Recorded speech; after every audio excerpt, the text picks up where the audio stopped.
Bismillahirrahmanirrahim. Assalamualaikum warahmatullahi wabarakatuh.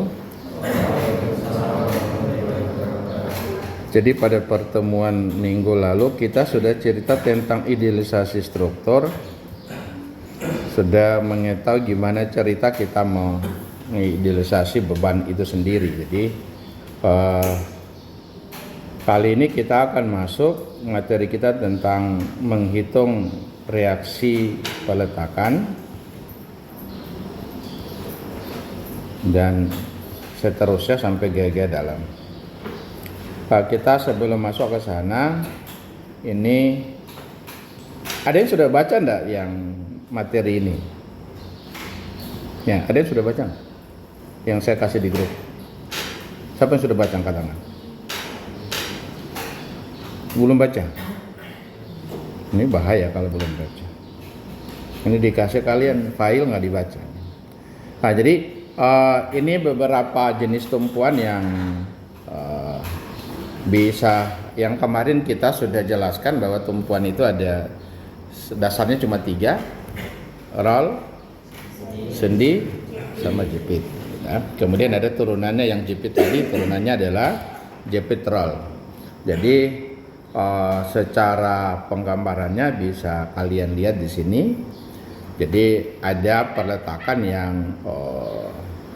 misalnya kalau yang pertama ini ya ini kita tidak pelajari, tapi kalau kalian mau belajar sebenarnya referensi kasih tentang kabel. Jadi ada beberapa tumpuan yang ketika model tumpuannya seperti ini ya. Ini biasa digambarkan dengan seperti ini, dulu kita namakan ini pendel. Jadi dia ketika ini pendel, maka lagi-lagi gaya yang bisa dipikul oleh sebuah peletakan model seperti ini itu adalah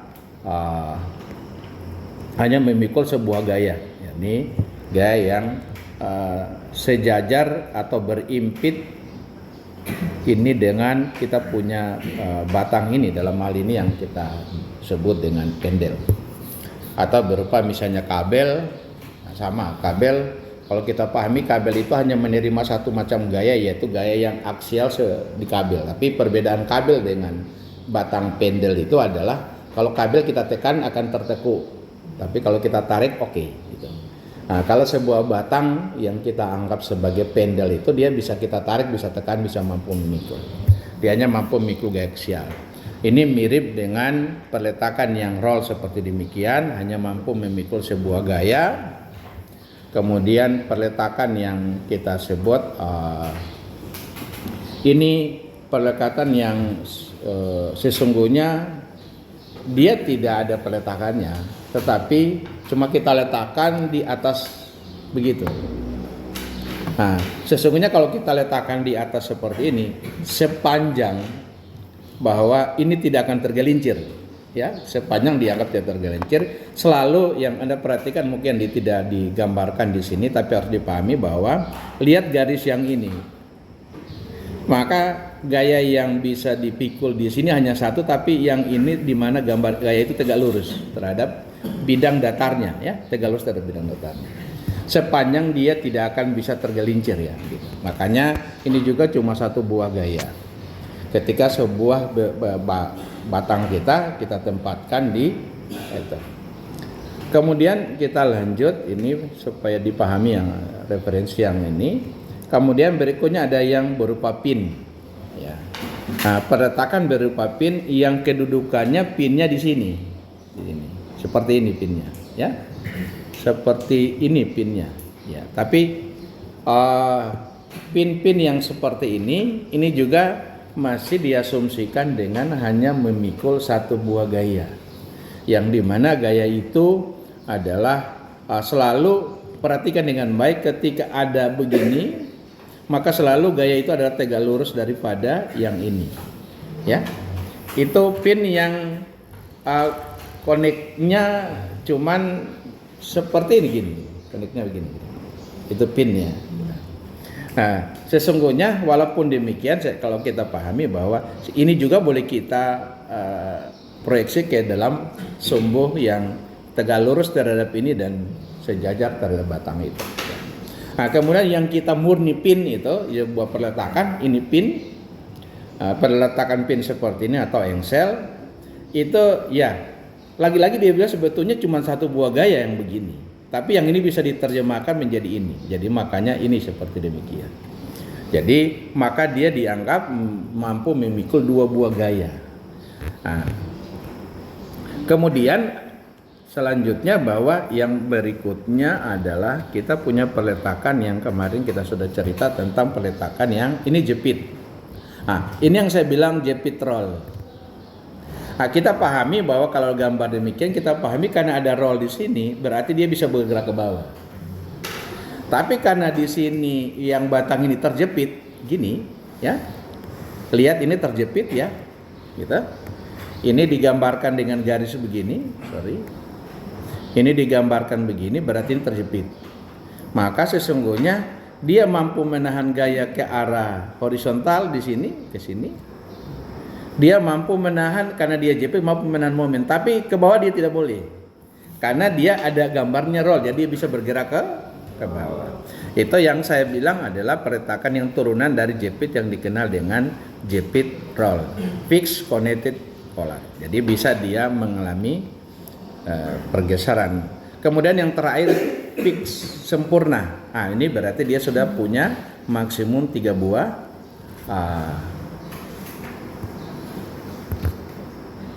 jadi dia mampu memikul 3 buah gaya. Jadi ada gaya vertikal, ada gaya horizontal, dan ada gaya berupa momen atau Fx, Fy, dan momen.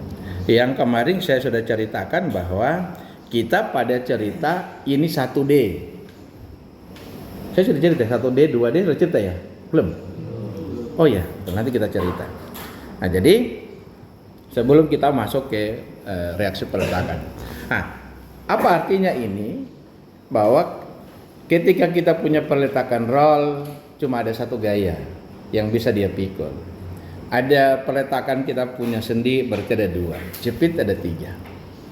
Apa artinya itu? Bahwa 3 buah gaya dijepit, 2 buah gaya di sendi, 1 buah gaya di roll, itu adalah sesuatu yang nanti kita akan cari.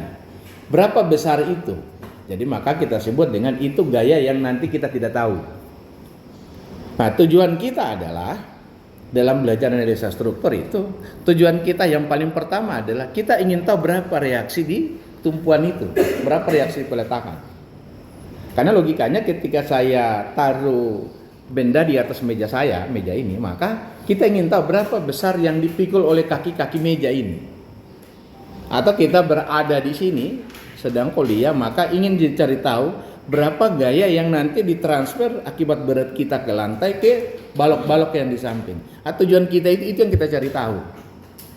Anda bisa membayangkan betapa penting kita belajar ilmu ini. Gimana kita kalau tidak tahu reaksinya baru kita bisa berpikir mau desain ini. Kita punya lantai. Bagaimana kita tidak pikir beban yang akan nanti kita kerjakan, kita tidak pikir kita punya, tidak tahu gaya yang nanti bekerja di kursi kita atau di meja kita. Nah, jadi itu tujuannya. Maka betapa penting ini untuk diketahui sebagai langkah awal untuk kita belajar. Jadi hubungannya dengan apa yang akan kita hitung. Nah, kalau kita cerita yang ini ceritanya bahwa ini sesuatu yang kita idealisasi dari bentuknya yang sudah kita cerita kemarin. Misalnya ada leput, itu ada orang berjalan, maka tentu orang berjalan di atas sebuah plat atau sebuah papan atau sebuah kayu, nanti akan tertumpu di ujung-ujungnya. Nah, sesungguhnya kalau kita cerita idealisasi, pada kenyataannya tidak ada balok kita berupa garis, nggak ada, ya, nggak ada yang berupa garis begini, nggak ada, ya, nggak ada berupa garis. Kalau kita lihat berupa garis ini adalah 1D, ya, berupa lain, berupa garis. Sesungguhnya kalau pada kenyataannya tidak ada yang garis, ya, balok saja pasti dia punya dimensi. Kalau kita punya balok pasti dia punya dimensi, punya balok, gini, pasti dia punya dimensi. Nah, Yang ini yang kita namakan, kita idealisasi dari bentuk yang balok seperti ini, kita idealisasi seperti sana. Bagaimana supaya ini menjadi garis? Maka berat daripada dimensi yang ada ini yang digambalikan menjadi sebuah beban, nanti beban jadi, kalau balok jadi beban terbagi rata. Oke? Sehingga sangat masuk akal kalau kita menganalisis untuk reaksinya, maka kita keluarkan bisa ganti dengan sebuah garis. Tapi pada kenyataan ini kalau kita cerita balok, kalau kita cerita gedung, minimal kalau Anda melihat gawang lah, yang kita bilang portal. Jadi begini, ya, yang kita bilang itu portal. Gambarnya begini. Nah, kalau kita lihat ini sebetulnya juga 1D. Ini lain, ini lain, ini lain. Tapi kalau kita sudah jadi satu kesatuan, ini menjadi 2D sesungguhnya. Oke? Sudah ada unsur X-nya, ada unsur Y-nya. Tapi kalau kita kembali ke yang ini, sesungguhnya ini 3D yang ini. Ya, 3D. Jadi 3D-nya ada, kita punya unsur X-nya, kita punya ada sini Y-nya, dan kita ini ada sini Z-nya. Jadi ada 3D atau 3 dimensi. Nah, ketika kita sudah cerita tadi lain, kita cerita 2D, nanti kita belajar yang 2D, ya toh? Nah, 2D juga lagi-lagi yang sesungguhnya ini kita punya kolom saja bentuknya pasti begini. Ya. Nah, nanti kolom ini direalisasi seakan-akan sebuah garis. Dan itu masih sangat masuk akal untuk kita menghitung yang namanya reaksi peletakan. Jadi kita ganti sebuah garis, nanti ini balok jadi gimana? Nanti dikeluarkan menjadi kolom kita ini, kolom itu menjadi beban yang kita keluarkan jadi sebuah misalnya gaya terpusat di sini itu menggantikan berat kolom misalnya. Oke. Terus kemudian sesungguhnya kita punya, kalau kita lihat satu konstruksi, kalau kita lihat gawang itu pasti gawang kita begini ya. Ya, gawang. Tapi kalau gawang yang makin dipasang jalannya pasti ada yang ke belakangnya begini. Ya. Pasti ada yang ke belakang ya. Kemudian nanti ini ditanam. Ini pasti ada yang begini, gitu ya. Kita lihat gawang kita. Kecuali kita lihat portal kita di perumahan misalnya, yang kita bilang portal. Itu biasanya cuma sebuah seperti begini gitu. Nah, ketika kita punya sudah model seperti ini gawang saja kita, atau apalagi kita lihat gedung kita kan pasti kalau kita lihat gedung kita, itu pasti gedung kita itu begini. Minimal kalau kita misalnya bangunan 2 lantai yang sederhana, pasti begini. Gini. Artinya kalau kita lihat kita punya ini lain kita, ini lain, ini lain, ini lain, ini lain, jadi 1D. Tapi kan ada unsur X, Y, Z-nya, maka ini kita bisa bilang ini posisi yang 3 dimensi. Ya. Nah, nanti yang 3 dimensi sesungguhnya ketika kita mau lebih tinggi lagi, yang tadi kembali ke yang namanya balok kita. Sebenarnya balok kita ini ada 2 versi. Ada balok yang bolong, hollow. Ada balok yang utuh, pejal. Nah, ini kita namakan yang ini pejal, solid.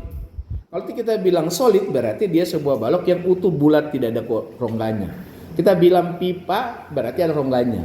Tapi kalau kita bilang yang bulat, silinder kemudian dia pejal, solid, berarti penuh terisi. Tapi kalau kita bayangkan bahwa pipe sendiri, pipa itu sendiri, pasti kalau di lingkarannya punya tebalnya, dia punya kondisi. Nanti itu ada beberapa idealisasi yang kita bisa nganggap, oh ini boleh kita idealisasi. Nah itu sebagai gambaran saja. Oke, kalian nanti next kalau kalian belajar tentang mekanika bahan akan ada banyak diceritakan di sana kalau dosennya nggak lupa. Jadi kembali ke sini. Jadi posisinya adalah kalau kita yang ini oke, sederhana, kita idealisasi jadi seperti balok tadi, kolom tadi. Kita idealisasi di sebuah portal yang begini. Nah, jadi kalau kita sudah cerita portal kita 3D, maka kalau kita ambil yang ini, kita ambil yang itu, sesungguhnya kalau kita ambil ini, yang berarti kita ini misalnya sumbu Y kita, ini sumbu X kita, ini sumbu Z kita. Maka sesungguhnya di titik peletakan kita yang ini, yang di sini, itu akan terjadi gaya yang Jadi kita punya, saya ambil portal aja sederhana dulu gini. Ya. Nah, ini misalkan ini peletakan jepit-jepit di bawah. Maka kalau kita ambil yang ini, kita perbesar, misalnya jadi demikian. Ini di sini jepitnya. Kalau kita pandang ini, misalnya ini adalah Y, ke sini adalah X, ke sini adalah Z, maka kita tahu bahwa di titik sini akan terjadi gaya.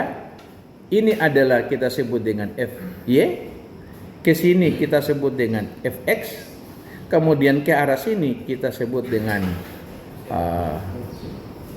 FZ. Karena dia jepit, tadi kita cerita ada rotasi, ada momen, maka kalau dia ke arah sini, ke arah ini, kita beri gaya begini, tapi ini ada dua panah, ini kita sebut MX. Nanti kalau ke arah sini kita bilang ada gaya seperti demikian, ini momen yang kita sebut dengan MZ. Dan yang ini kita sebut sebagai MY. Nah, harus dipahami bahwa kalau kita cerita 3 dimensi begini, Fx itu artinya gaya ke arah sumbu X. Kalau kita bilang Fy, maka berarti gaya ke arah sumbu Y. Kalau kita bilang FZ berarti arah gaya ke sumbu Z. Z akan menandakan arah gaya. Oke, clear. Nah, kemudian kalau kita bilang MX seperti demikian, X itu artinya mengartikan sumbu rotasi. Jadi X ke sini. Ini momennya ke sini. Jadi dia menjadi X menjadi pengertiannya sebagai sumbu rotasi. Begitu juga MZ, begitu juga MY, itu sumbu rotasi. Tapi ketika ini kita cerita 3D, maka kalau kita bayangkan, kalau kita analisis 3D, berarti berapa variabel yang harus kita cari tahu? Ada 1, 2, 3, 4, 5, 6. Berarti ada 6 yang harus kita ketahui. Jadi kalau kita terjemahkan itu, karena kita prinsipnya adalah seimbang, maka seimbang itu dalam pengertian matematiknya, seimbang itu diartikan sebagai ketika kita jumlahkan hasilnya 0. Maka muncullah sigma Fx sama dengan 0, sigma Fy sama dengan 0, sigma Fz sama dengan 0. Kemudian sigma momen Mx sama dengan 0, sigma momen My sama dengan 0, sigma momen Mz sama dengan 0. Karena ini berarti kalau kita sebut ini adalah 6 persamaan dasar keseimbangan. Karena kita tidak menganalisis serumit ini, kita mulai dari yang sederhana. Yang sederhana itu adalah berupa 1D dan 2D.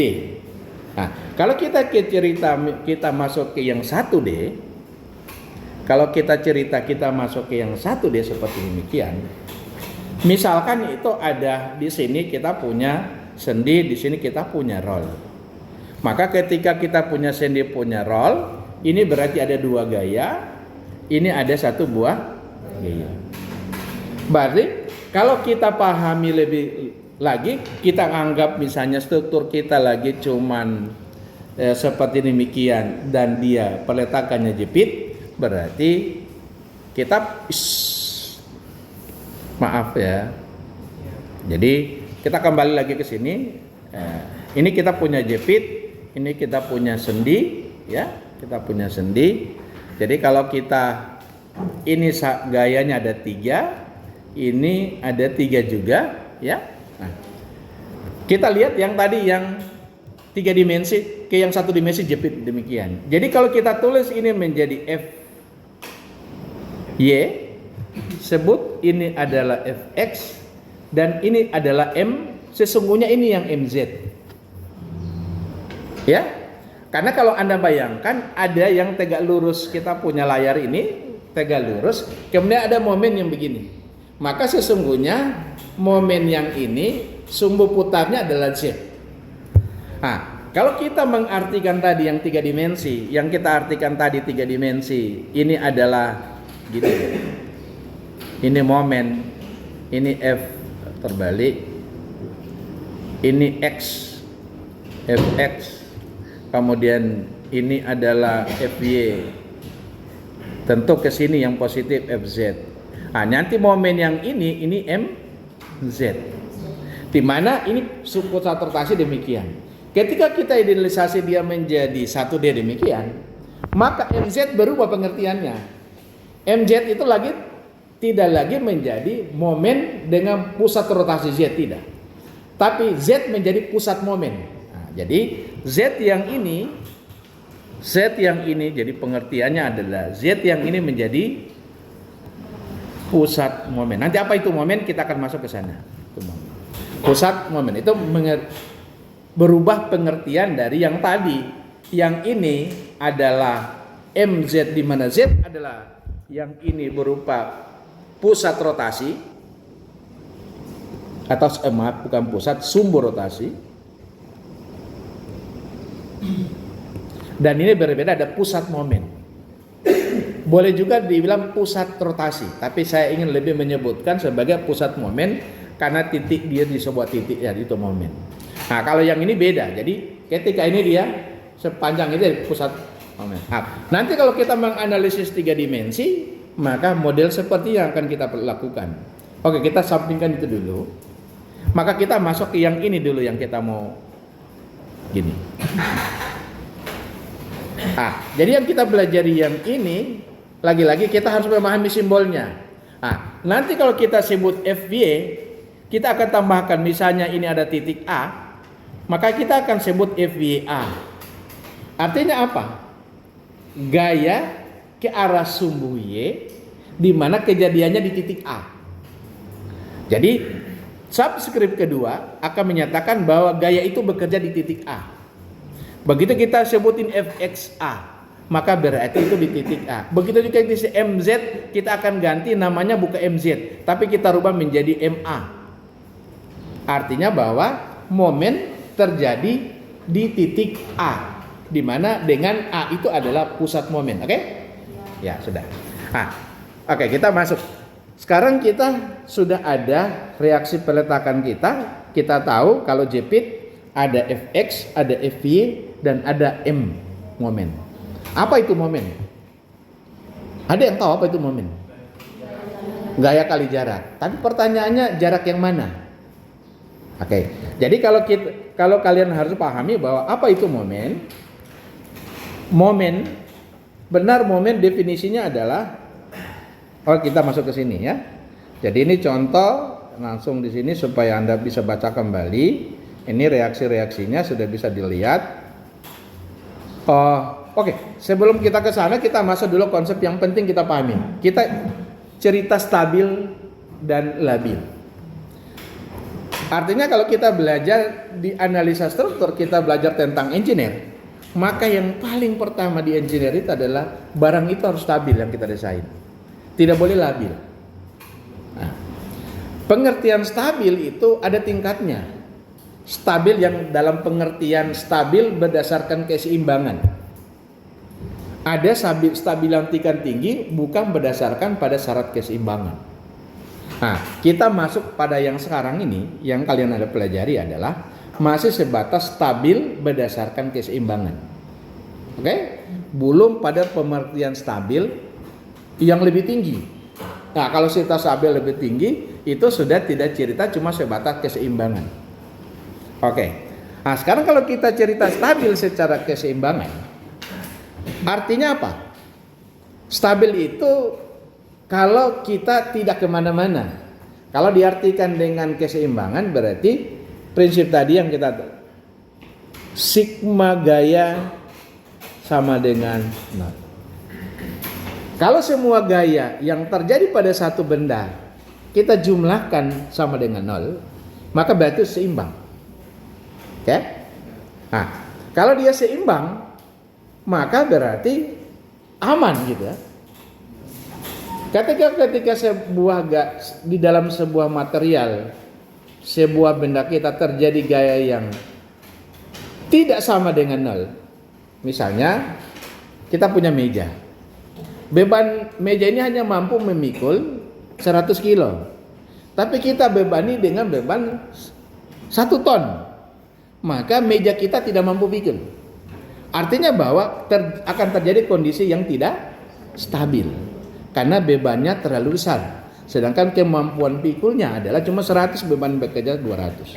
101 ton. Nah, itu pengertian bahwa itu kondisi tidak stabil. Nah, kalau kita terjemahkan secara visual, itu secara matematik. Secara visual bahwa ketika kita bikin gaya itu dalam bentuk poligon begini, maka gaya-gaya itu saling tertutup. Kalau dia saling tertutup, ini artinya sama dengan F. Sigma F sama dengan 0. Di mana K1 tambah K2 tambah K3 tambah K4 sama dengan 0. Itu kalau kita, jadi lihat, kalau kita gaya itu kita gambarkan saling tertutup menjadi poligon tertutup, maka kita bilang bahwa pasti itu seimbang. Oke? Ya. Nah, yang saya lupa tadi.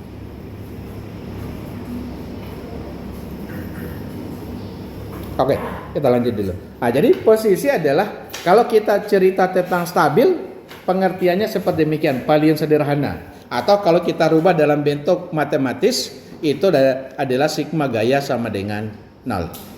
Nah, kalau kita cerita sigma gaya sama dengan 0, itu artinya bahwa kita masuk pada namanya hukum Newton berapa? Hukum Newton? Tahu? Hukum Newton? Hukum Newton kita ada berapa? Ada 3. Oke? Hukum Newton kita ada hukum Newton 1, hukum Newton 2, hukum Newton 3. Mulai, hukum Newton 1 apa pengertiannya? Atau kalau Anda hafal dengan rumus hukum Newton 1 apa?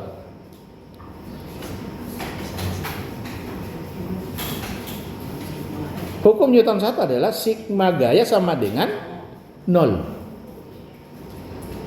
Atau kalau diartikan suatu benda kalau ada dalam keadaan diam, selama kita tidak beri gaya, dia akan tetap diam. Itu adalah hukum Newton 1. Sekarang itu hukum Newton 1, hukum Newton 1 itu adalah F sigma gaya sama dengan 0. Hukum Newton 2? Iya, apa hukum Newton 2? Hukum Newton 2 F sama dengan M kali A. Apa artinya? Apa artinya ini? Artinya kalau tadi diam, sekarang bergerak. Ya, maka nanti di kita ini yang dinamakan dengan, nanti kita akan masuk, kita bicara sesuatu yang tidak diam, tidak statis, itu lebih banyak menggunakan hukum Newton 2. Itu barang berarti bergerak, punya massa, punya percepatan, artinya dia barang bergerak gitu. Jadi kalau kita cerita tentang pergerakan, maka itu berarti kita masuk kepada hukum Newton 2. Nah, hukum Newton 3 apa? Jadi reaksi sama dengan aksi sama dengan reaksi, F sama dengan min F gitu. Artinya apa itu? Kalau kita terjemahkan, kalau tadi ketika sebuah benda dalam keadaan dia tetap diam, maka itu kita sebut sebagai hukum Newton 1. Kalau hukum Newton 2, hukum Newton 3, aksi sama dengan reaksi, atau reaksi sama dengan A. Artinya apa? Ketika ini benda ini kita bebani, maka kita bebani 100, meja harus memberikan perlawanan sebesar 100. Dia akan memberikan reaksi, akan kita beri aksi, dia akan memberikan reaksi sebesar aksi yang kita kasih. Ya. Ini juga kalau kita terjemahkan bisa jadi sigma gaya, yang ini bisa terjemah sigma F sama dengan 0. Dengan catatan bahwa yang kita jumlahkan bukan cuma reaksi tapi aksi. Nah, yang kita nanti pakai di dalam belajar tentang analisa struktur ini adalah 2 hukum di atas ini. 1 dan hukum Newton 3. Ya, ketika kita bilang kondisi itu stabil, maka harusnya definisinya masuk di definisi hukum Newton 3. Kalau hukum Newton 2 adalah hukum Newton 2 itu di mana barang itu ketika posisi diam, dia akan tetap diam. Jadi gaya sama dengan 0. Tapi ketika sebuah benda kita taruh di atas meja, maka meja akan memberikan reaksi akibat aksi dari botol ini. Kalau dia kita katakan sama, maka itu definisinya kita bilang seimbang. Ya, kalau dia seimbang, maka kita bisa bilang itu stabil. Oke? Maka aksi sama dengan reaksi itu yang nanti kita dasar dari kita belajar tentang analisa struktur, hitung reaksi peletakan. Maka besarnya reaksi peletakan harus akan sama besar dengan beban atau aksi yang bekerja. Oke? Nah, nanti kalau kita satu saat kita mau desain, maka kita akan mendesain biasanya lebih. Kalau kita bilang ini meja, kita desain memikul 100 kilo, misalnya beban ini dihitung memikul 100 kilo, maka kepentingan kita adalah, cara berpikir kita adalah, bisa jadi beban itu lebih. Mungkin bisa jadi 200 kilo yang di atas ini, maka kita desain itu 200 kilo. Tapi tidak bisa kita berpikir, mungkin ini meja ini akan memikul beban 100 ton. Itu mustahil. Maka ketika kita mendesain, kepentingannya adalah kita memperkirakan yang mustahil, yang mungkin terjadi di meja yang kita desain. Oh, tidak mungkin 1 ton. Oh, tidak mungkin 100 ton. Hanya mungkin 200 ton. Maka kita bikin meja ini, kita desain bisa memikul 200 ton. Kendati nanti yang bekerja cuma 100 kilo pada umumnya. Atau ini kursi. Di kita ini rata-rata di sini paling besar kita punya berat, kamu bisa 100 kilo? Ya, lebih. 100 ya. Oke, 100. Kita di sini tidak ada yang 200. Artinya meja ini kita punya kursi yang kalian duduki, kalian naik dengan beban 100 aman. Kalian dengan 2 orang seperti dia masih aman, kita punya meja tidak retak.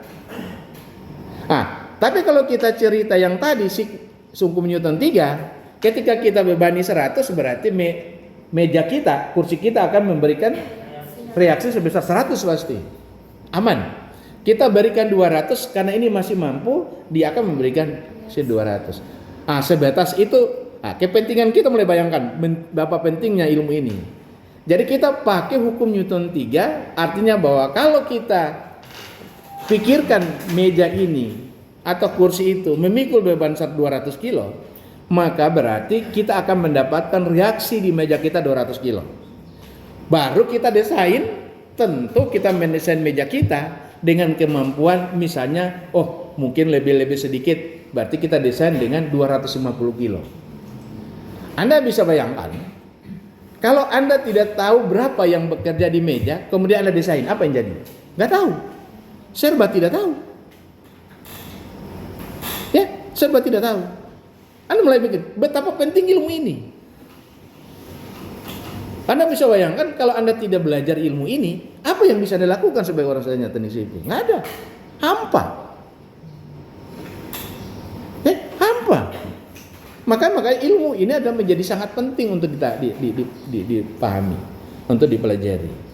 Jadi sehingga saya selalu bilang bahwa ini adalah rohnya ilmu teknik sipil. Nonsen yang kita lakukan semua. Tapi kenyataan Pak tukang bikin udah, dia coba-coba, dia nggak tahu amannya atau tidak aman. Nah, nanti kalau kalian sudah belajar, Anda mulai bayangkan, tukang bikin satu konstruksi berani. Masa Anda tidak lebih berani dari tukang? Bro, kau hanya memperkirakan. Saya tahu berapa besar itu gaya yang terjadi di kita punya balok. Saya tahu berapa besar gaya yang terjadi di kolom kita. Masa kita tidak lebih hebat dari tukang? Kita lebih hebat. Kita tahu berapa besarnya. Tukang dia tidak tahu. Dia cuma coba. Dia naik aman. Sudah. Artinya bahwa kita karena tahu yang bekerja aman. Anda bisa bayangkan. Kalau kalian tidak tahu menghitung analisa struktur, berarti Anda tidak tahu berapa gaya yang terjadi. Siapa lebih tinggi kedudukan Anda dengan tukang? Tukang lebih tinggi. Tidak heran kalau kalian punya pengetahuan ini lemah, datang ke proyek, tukang atur-atur. Tapi kalau kalian punya pengetahuan ini, maka oh no. Itu. Jadi Anda punya pengetahuan itu. Ya, oke. Jadi kita kembali ke sini. Konsep stabil pengertiannya seperti tadi. Ini bisa kalian baca. Nanti kalau diterjemahkan seperti ini, yang ini tadi 6 persamaan dasar keseimbangan, kemudian diidealisasi tinggal 3, ya. Kalau kita cerita dengan statis yang kita analisis nanti, ini cerita dengan statis struktur tertentu, maka menggunakan definisi yang ini. Ya, menggunakan definisi. Jika kita punya R jumlah reaksi kita kurang dari 3N, maka kita bilang bahwa struktur kita dikenal dengan struktur statis tertentu, kurang dari atau sama dengan. Di mana R itu ada reaksi peletakan, N itu adalah jumlah elemen atau batang. Ya, kalau kita punya struktur kita setelah kita hitung R ternyata lebih dari 3N, maka itu kita katakan sebagai struktur statis tentu. Itu next nanti kita belajar di semester-semester berikutnya. Oke. Sekarang kita dengan adanya definisi ini berarti kita mulai masuk konsep stabil kita begini. Kita tentang stabil. Kalau kita lihat ini, struktur ini. Contoh yang ini, bahwa kita punya reaksi ini sendi, ini roll. Ini berapa reaksinya? 3, 1, 2, 2, yang ini 1, 3. Atau ini seperti ini, ya 3. Jadi jumlah batangnya berapa? Ini batang ini dianggap continuous, jadi satu buah batang. Artinya bahwa N-nya cuma 1. Jadi 3 sama dengan 3 kali 1. Berarti kesimpulan struktur statis tertentu. Kita lanjut. Masuk ke sini. Kita lihat yang ini. Kalau kita hitung reaksinya, di sini ada 3, sini ada 1, ini ada 1, berarti R-nya ada 5. N-nya berapa? Cuma satu batang ini utuh. Maka kalau kita hitung 5 lebih dari 3 kali 1. Artinya bahwa struktur kita yang ini kategori struktur statis tentu. Oke, kita lanjut. Kalau kita cerita tadi sudah secara visual, stabil itu artinya kalau kita gambarkan dalam bentuk gaya itu dalam bentuk poligon batang, poligon gaya. Kalau kita gambarkan saling tertutup. Atau kalau kita artikan bahwa sigma gaya sama dengan 0. Oke. Nah, sekarang itu stabil berdasarkan penjumlahan gaya. Nah, sekarang kita masuk berdasarkan kita punya kondisi perletakan kita. Ya. Nah, kalau berdasarkan kondisi perletakan kita bahwa kalau kita punya R kurang dari 3N itu kita katakan strukturnya tidak stabil. Contoh begini, misalnya. Kita punya balok, kita desain balok kita seperti demikian. Ini perletakan kita roll. Ya, berarti kalau ini cuma ada satu gaya di sini, ini cuma ada satu gaya di sini. Berarti cuma R-nya cuma sama dengan Nah, kalau kita hitung 2, N-nya 1. Maka berarti 2 kurang dari 3 kali 1. Ini kategori tidak stabil. Nah, mengapa kategori tidak stabil? Kalau kita bebani miring begini, maka struktur kita akan pindah. Seperti kita naik sepatu roda. Kalau gedung ini, Anda bayangkan gedung ini pakai peletakan dari roll. Angin tiup so pindah di sebelah. Artinya bahwa itu kita definisikan itu kondisi yang tidak stabil. Karena dia bisa pindah tempat. Oke? Nah, kemudian ada yang lain. Kalau R-nya lebih dari 3N atau sama dengan 3N, bisa enggak dia kondisi tidak stabil? Boleh. Nah, ada catatannya di sini ketika seluruh reaksi peletakan tutupan saling konkuren. Apa itu konkuren? Berpotongan di satu titik. Jadi seluruh reaksi peletakannya, ingat, seluruh reaksi peletakannya berpotongan di satu titik. Kalau seluruh berpotongan di satu titik, maka itu kita struktur menjadi kategori tidak stabil. Atau kita punya reaksi peletakan paralel. Ya, kita lihat apa paralel. Atau komponen-komponen gagal secara mekanisme. Nah, itu next itu. Nah, kita lihat dulu yang definisi yang paralel sama yang konkuren. Ya. Oke, kita lihat di sini. Misalnya ini contoh. Ini roll. Kalau kita hitung ini roll. Jadi ini reaksi 1. Ini seperti gambar ini 2. Oke. Tapi batangnya ini kita anggap utuh. Anggap 1 buah ini bukan 2. Ya. Mengapa dianggap 1 buah? Karena yang di sini hubungannya fix. Jadi fix. Gitu. Tapi kalau hubungannya di sini sendi, sini pin, maka ini harus kita menganggap dua buah. Ya. Tapi karena dia continue, maka seakan-akan 1 buah. Okay. Maka kalau kita hitung ini N1, R kurang dari 3. Kita bilang struktur tidak stabil. Lanjut contoh berikutnya ini.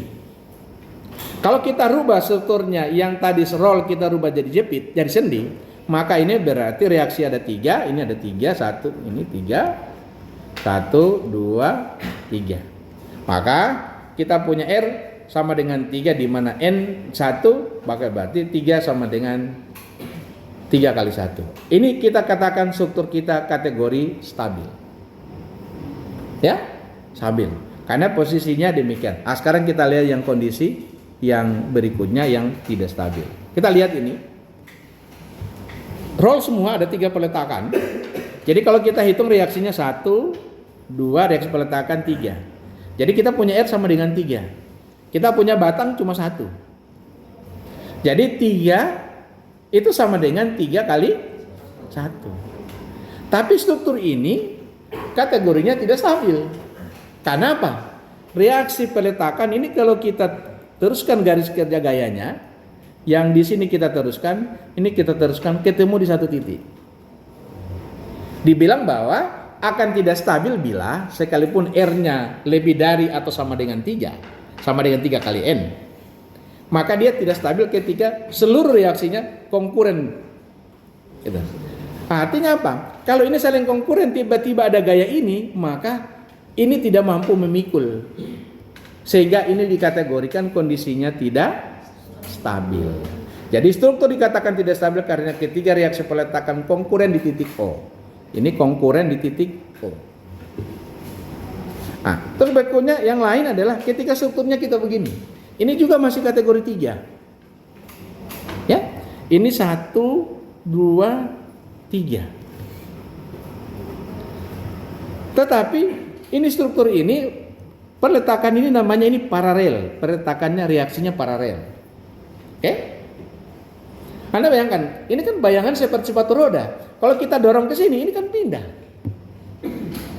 Maka ini kita bilang struktur yang tidak stabil. Clear ya? Jadi pengertian stabil adalah yang tadi, bahwa struktur kita jadi stabil berdasarkan gaya itu kalau kita jumlahkan semua gaya sama dengan 0. Stabil berdasarkan kondisi kita punya peletakan, tumpuan kita.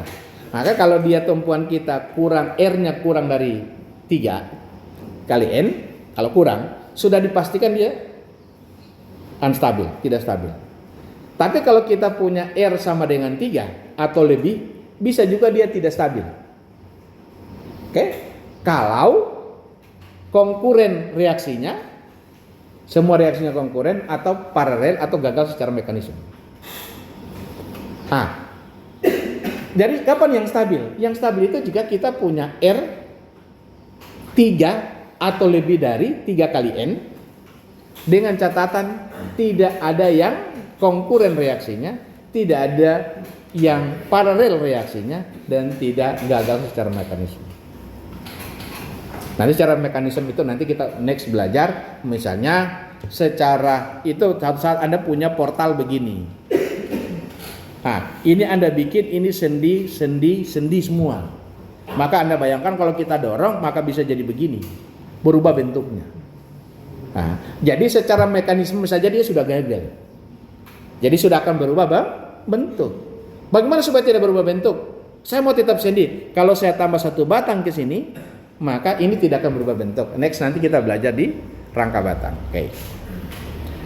Itu pengertian tentang stabil dan labil ya. Ini ada beberapa contoh, misalnya lagi ini. Ini kalau kita gambarkan, ini B dan C disebut sebagai sendi. Ya, pin. Maka kalau kita hitung R-nya kita ini ada 1, R kita kalau kita hitung ini 1, 2, 3. Oke. Tapi karena dia 3 batang, ya, maka kalau kita rubah ini pin ya, sendi. Seakan-akan ada 2 buah. Yang batang BC juga ada 2. Ini ada 2. Batang ini ada 2, ada 2. Nah, kalau kita hitung, maka sesungguhnya reaksi kita itu cuma 7 buah. 7-nya mana? 1, 2, 3. Ampa yang mana? Ampa ini adalah yang ini kita gabungkan, itu kita gabungkan 2. Berarti kalau kita hitung R sama dengan 7, di mana batangnya ada 3. Kalau kita hitung berarti R kurang dari 3 kali 3. 7 kurang 9. Berarti struktur kita adalah tidak stabil. Oke? Struktur kita menjadi struktur yang tidak stabil. Bisa? Oke, nanti bisa didalami sendiri lah gitu. Oke. Baik, kita lanjut. Oke, berikutnya ini nanti ada contoh-contoh soal di situ. Kemudian syarat penilaiannya, ini referensi yang saya pakai, silakan dibaca. Oh ya, saya ada buku baru 1, kemarin saya pulang, tentang judulnya struktur statis tertentu. Itu buku dari, saya lupa apa namanya, pengarangnya. Nanti saya fotokan bukunya. Kalau mau beli bisa, silakan dibeli. Baik, kita masuk kepada yang tadi struktur statis tertentu. Nah, kita sudah cerita tentang tumpuan.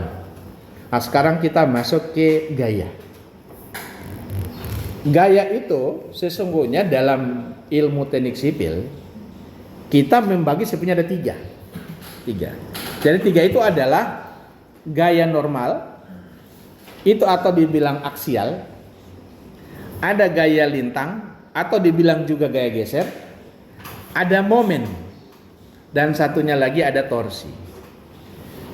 Momen dan torsi itu ada kemiripan, tapi kita tetap membedakan secara perilakunya. Kalau momen itu, ini batang, momennya begini. Kalau torsinya terbalik begini. Momennya terhadap sumbu. Jadi kalau begini torsi, ini torsi. Ya? Kalau momennya begini, oke, sehingga itu dibedakan. Nah, kalau menghafalnya mudah, MTQN. MTQN apa? Hah? MTQN. Apa MTQ? Ya kali ini. Kalau yang kalian paham apa MTQ? Tilawatil Quran, M-nya apa? Musabaqah tilawatil Quran. Baru tambah N nasional. Jadi mudah menghafalnya. Jadi MTQN gitu. Yang Islam ya gitu. Nah, jadi nanti ini normal itu kita sering bilang juga gaya aksial. Nanti gaya lintang kita sebut juga itu namanya gaya geser, ya. Nanti beda ada. Kalau kita mau dalami lebih baik lagi, ada kemiripan tapi ada juga perbedaan yang dimaksud dengan geser. Nanti next kita akan belajar. Oke, kita mulai dari apa itu gaya normal. Definisinya begini, gaya normal. Jadi ini ada, silakan dibaca dengan baik. Kalau kita gambar paling mudah itu gaya normalnya begini. Kalau kita bentuk dalam bentuk balok ini yang 3 dimensi, ini gayanya begini. Ada yang harus dipahami dengan baik di sini. Jangan cuma dipahami sebatas itu. Ini bidangnya. Gaya normal itu tegak lurus bidang. Ini bidang, ini tegak, ini bidang. Maka gaya normal itu gaya yang tegak lurus bidang ini. Oke? Kalau miring itu bukan normal. Kapan dia normal? Kita harus proyeksi ke sini dan yang vertikal. Jadi yang ini normal, yang vertikalnya itu bukan normal. Ya, oke? Bisa ya? Gaya normal atau gaya aksial itu gaya yang tegak lurus penampang. Apa itu penampang? Penampang itu kalau ini kita punya botol, penampangnya ini. Ini saya punya pen, penampangnya ini. Kalau kita punya kolom, penampangnya yang itu. Kita punya balok, penampangnya yang ini. Oke? Paham ya? Itu penampang. Nah, maka kalau kita bilang gaya normal adalah gaya yang tegak lurus nampang. Tapi selalu kalau kita bilang penampang itu selalu unsur yang tegak lurus terhadap elemen tegak panjangnya. Kalau kita bilang ini balok kita misalnya, ini kita punya balok kita. Ini misalnya kita punya elemen kita ini. Maka penampang yang ini selalu tegak lurus terhadap satu sumbu ini, tegak lurus. Bukan potongan miringnya, ya. Penampang itu elemen yang akan tegak lurus salah satu sumbunya, sumbu yang terbaliknya, ya. Jadi tidak boleh potong miring. Kalau potong miring itu penampang, bukan, no. Ya, bukan ya, harus pahami dengan baik ya. Jadi kalau kita potong miring begini, maka ini bukan penampang, bukan. Ya, penampang yang itu. Atau penampang kalau kita definisikan, kita potong itu, definisikan. Di mana luasannya yang terkecil kalau kita bahasakan. Kalau kita potong miring kan luasannya membesar, luas bidangnya. Jadi kalau kita potong, kondisinya jadi setelah kita potong, kondisinya harus membuat luas penampangnya menjadi minim, yang terkecil. Okay. Kalau kita potong miring pasti terbesar, menjadi lebih besar. Okay. Itu namanya penampang. Jangan miring kita anggap penampang. Salah ngitung ya. Jadi penampang ada selalu yang tegak lurus salah satu sumber struktur kita. Nah, kalau kita idealisasi gambarnya, kita gambar sederhana begini, cuma garis, baru ini gaya. Jadi terkadang penulisannya begini, terkadang begini. Makanya kalau saya menulis, berusaha selalu saya di situ, ya. Berusaha mendekati dengan yang sesungguhnya. Tapi terkadang ada yang menulis begini, tapi dia tulis di sini. Kan itu lucu, ya. Misalnya contoh, ini peletakan. Maka ketika dia gambar, ini gambar begini. Yang benar adalah yang demikian, ya. Oke, bukan yang begini. Atau yang di sini dia taruh di sini, yang benar di sini. Mungkin ada mirip, tidak sama persis, nggak masalah. Tapi lebih baik adalah kita menggambar dengan ketepatan yang kita taruh. Artinya itu mencerminkan pemahaman. Ya, kalau kita salah gambar, kita taruh di sini, misalnya ini kita gambar di sini, ini cenderung kita punya pemahaman. Oke, bisa benar, tapi ketika kita visualkan menjadi keliru. Nah, itu harusnya lebih presisi kita dalam hal menggambar. Oke. Itu gaya normal ya. Jadi gaya normal adalah gaya yang tegak lurus penampang. Baik dia tarik ataupun tekan. Keluar arah positif ataupun arah negatif. Ya. Nanti arah positif dan negatif nanti kita ada perjanjiannya. Kapan dia anggap positif, kapan dia dianggap negatif. Oke. Itu gaya normal. Masuk ke gaya lintang atau gaya geser. Sering disebut gaya geser. Kalau kita bilang ada gaya normal, kemudian kita bilang ada gaya lintang, yang namanya lintang berarti melintang. Berarti apa? Selalu gaya lintang itu gaya yang tegak lurus, gaya normalnya. Jadi ini gaya lintang. Kita simbolkan dengan Ki, ya. Kita simbolkan dengan Ki. Normal kita simbolkan dengan huruf N. Ya. Ada terkadang gaya lintang disimbolkan dengan V. Oke? Ya. Nah, sekarang kita lihat. Apa itu gaya lintang? Itu gaya lintang adalah gaya yang tegak lurus, gaya normalnya. Atau kita bilang sejajar dengan penampang. Jadi penampang dia lekat di situ. Itu gaya lintang. Atau itu namanya gaya geser. Ya kalau kita bilang geser ya pemahaman seperti hari-hari kita pahami, ini geser. Nah, jadi ada penampang, ini gaya gesernya gitu. Tidak mungkin yang tegak lurus penampang kita bilang gaya geser, nggak mungkin. Nah, maka itulah kita bilang itu gaya geser atau gaya lintang. Oke. Lanjut, kita masuk ke yang namanya momen. Nah, momen itu definisinya ada gaya kali jarak, tapi tidak titik. harus disambung dengan kalimat yang satu lagi, pendek. Jadi gaya kali jarak terpendek. Jarak terpendek itu yang bagaimana? Nah, jadi kalau kalian coba bayangkan, mulai membayangkan, ini ada gaya, ini pusat momen di sini. Maka saya bisa buat begini. Jarak-jarak ini semua jarak. Satu saya tandai dengan tegak lurus. Yang terpendek pasti yang tegak lurus. Tidak ada yang lebih pendek dari yang tegak lurus. Oke? Harus dipahami dengan benar ini. Jadi momen adalah gaya kali jarak terpendek. Yang jarak terpendek itu adalah jarak yang tegak lurus gaya dengan titik pusat momen. Nah, jadi makanya saya gambarkan begini. Jadi jangan gaya adalah gaya kali jarak. Nah, tidak boleh titik. Harus gaya kali jarak terpendek. Oke?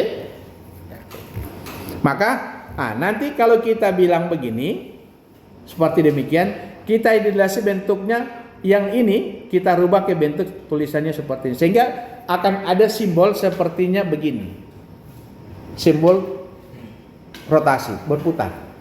Nah, itu yang kita simbol dengan simbol momen. Kalau kita konkretkan, tidak ada gaya yang begitu. Mana kali yang gaya yang begitu? Gaya yang mutar-mutar begitu nggak ada. Makanya kalau kita lihat di mesin, oke, ada di mesin kita, ada rotor, ada mesin berputar, ada punya massa, ya mungkin ya itu bisa. Tapi pada kenyataan beda statis begini seperti kita punya, sekarang kita sedang kuliah, mana ada yang momen yang kayak di balok kita lompat-lompat, nggak ada. Nah, momen hanya akan terjadi ketika begini. Misalnya ini kita punya balok gini. Nah, ada batang satu di sini. Kemudian di sini ada gaya ke sini. Ya, maka ini kita bisa idealisasi menjadi lebih sederhana. Ini kita boleh rubah dengan begini bentuknya. Tapi di sini yang ini P yang ini kali A kita bisa rubah menjadi di sini. Misalnya di titik sini ini momen sama dengan P dikali A. Jadi yang membayangkan gambar begini itu bayangannya adalah seperti begini kalau pada kenyataannya. Ada gaya yang nantinya bekerja di balok sini menjadi momen, kita rubah menjadi momen. Oke? Itu ya. Jadi itulah momen, gaya momen. Nanti kalau kita gambar, nanti ada gambar gaya momen, nanti cari apa itu gaya. Nanti perubahannya cara berpikirnya seperti ini misalnya, ya. Seperti ini. Oke, bisa ya? Ya. Nah, kalau diperletakkan itu pengertiannya peletakan ya, peletakan mampu memikul momen. Oke ya? Beda dengan reaksi di peletakan ya. Kalau dia jepit, oke dia berarti ada bisa mampu memikul gimana? Anda rasakan saja ini jepit. Kalau kita beri begini, kita merasakan jari kita akan melawan gitu. Nah, itu kalau begini berarti ada momen. Maka di sini juga mampu memikul momen. Kalau dia jepit, tapi kalau dia sendi ada gaya begini nggak bisa. Oke ya? Nah. Oke. Nah, kemudian kita masuk ke namanya perjanjian tanda. Nah, perjanjian tanda kita ada dua macam. Perjanjian tanda yang sifatnya sementara dan perjanjian tanda sifatnya tidak sementara, paten. Oke? Nah, kalau kita menghitung reaksi peletakan atau reaksi tumpuan, maka yang namanya perjanjian tanda itu sifatnya sementara. Artinya apa? Kalau kita merasa ke atas positif, maka ke bawah berarti negatif. Kalau kita menganggap ke kanan positif, maka ke kiri harus negatif. Kalau kita menganggap putar kanan positif, maka putar kiri atau sebaliknya. Saya mau ke atas negatif, berarti harus ke bawah kita anggap positif. Ke kanan kita anggap negatif, maka harus ke kiri jadi atau kita anggap putar kanan sama dengan negatif, maka berarti putar kiri sama dengan positif. Itu prinsipnya. Jadi setiap kita menghitung satu persamaan, misalnya sigma momen di A, atau misalnya sigma vertikal, Maka kita pada saat menggunakan satu persamaan itu kita boleh harus konsisten. Kalau ke atas positif maka ke bawah negatif. Tapi ketika kita berpindah misalnya momen di A ke atas positif, ke bawah negatif, putar kanan negatif, putar kiri positif, kita pakai perjanjian itu, datang kita MB rubah boleh. Artinya terbalik tadi kanan positif, putar kiri negatif, sini kita mau balik, putar kiri positif, putar kanan negatif, putar kiri boleh. Itu. Artinya prinsipnya sekali kita ke atas maka ke bawah, ke atas positif maka ke bawah negatif. Sekali ke kiri kita anggap positif maka ke kanan kita anggap negatif. Gitu juga rotasi. Nah, nanti di dalam perhitungan ini saya akan menggunakan satu perjanjian. Kita pakai perjanjian yang kita punya di diagram Kartesius kita. Jadi nanti jadi begini. Diagram Kartesius kita kan gini. Ya. Ini X, ini Y, ini Z. Oke? Nah, kalau kita ke sini tentu ini arah-arah positif. Kebalikannya negatif. Terus kedua, rotasi. Nah, kalau kita bilang X, Y, Z, maka kita menggunakan kaidah tangan kanan. Kalau kaidah tangan kanan prinsipnya seperti memutar baut. Baut ini kalau kita putar kanan begini bautnya masuk, tapi tidak semua baut. Kalau baut ban dump track kiri sama kanan beda. Jadi ketika kalian putar-putar kiri tidak mau terbuka, kiamat yang terbuka, berarti Anda salah putar. Halah mengancing itu namanya. Nah itu ada kasus tertentu. Tapi idealnya namanya kaidah tangan kanan. Kalau seperti baut, kalau baut itu kita putar kanan, maka bautnya masuk. Itu artinya kita putar begini menuju ke arah positif. Kalau kita putar kiri, maka dia mundur, negatif. Nah, cara berpikirnya adalah seperti kaidah tangan kanan kita. Kalau kita anggap ini ada Z, ini X, ini Y. Urutannya begini, ini X, ini Y, maka Z-nya ke depan kita gini. Lihat. Jadi kalau kita bilang positif, berarti posisi X ke Y. Putarannya begini. Ya, baru dia maju. Kalau kita sumber putarnya adalah ini X, supaya dia maju adalah ini Y ke Z, putar gini. Itu positif. Nah, kalau kita bilang misalnya di X, Y posisinya, ini Y, ini X, ini Z. Maka supaya dia masuk putarnya begini. Jadi dari Z ke X. Ya, nanti kalau kalian belajar di fisika, itu nanti ada unit pengganti arahnya adalah satu ya, itu I, Z, K. Oke? Nah, nanti itu akan ada perjanjian di sana perkalian antara kalau I kali J maka hasilnya I kali K maka hasilnya sama dengan Z positif misalnya. Dan seterusnya. Nanti ya, silakan dibaca lagi di Witness. Tapi prinsipnya begitu. Saya akan menggunakan itu. Jadi momen nantinya kalau di sini momen putar kiri itu jadi momen positif. Momen putar kanan itu momen yang tandanya negatif. Oke? Karena saya akan menganggap balok yang kita gambar ke ini X ke atas Y, maka Z pasti ke sini. Ya? Oke? Pasti Z-nya tidak boleh Z ke sana. Kalau Z ke sana itu negatif. Ya, Z-nya harus ke sini. Ini X, ini Y, ini Z, maka harus ke sini. X ke Z dulu baru dia positif. Kalau kita putar. Oke? Bisa? Nah, nanti kalau susah-susah dipahami mulai tulis-tulis di kanan kalian. Nah, mengapa saya ingin menggunakan ini? Tapi pemahaman yang sesungguhnya itu kalau untuk menghitung reaksi peletakan tidak perlu pakai perjanjian Kartesius kita. Cuman mengapa saya menggunakan ini? Tujuannya adalah satu. Memudahkan dalam hal kita berhitung. Kalau kita pakai perjanjian tanda menggunakan diagram Kartesius kita, maka ketika kita mendapatkan negatif, arah X negatif berarti ke kiri. Kalau kita dapatkan arah Y-nya negatif berarti ke bawah. Kalau kita mendapatkan momennya tandanya negatif berarti putar kanan. Itu kalau kita bikin perjanjian menghitung gaya, nanti kita dalam menjumlahkan menggunakan prinsip perjanjian tanda yang ada di Kartesius kita. Nah, jadi sifatnya bukan menghafal. Ya, sifatnya bukan menghafal. Nah, mengapa ada tanda negatif dan positif? Karena kita cerita gaya. Gaya kita visualkan dalam bentuk angka, kita konversi dalam bentuk angka.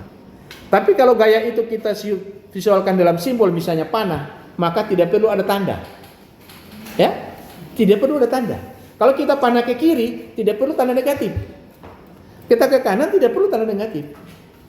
Tapi kalau kita mau bilang dalam bentuk angka, gimana kita bilang? Gaya 2 kilonewton. 2 kilonewton kita tidak beri tanda apa-apa. 2 kilonewton oke, kalau tidak tanda berarti positif.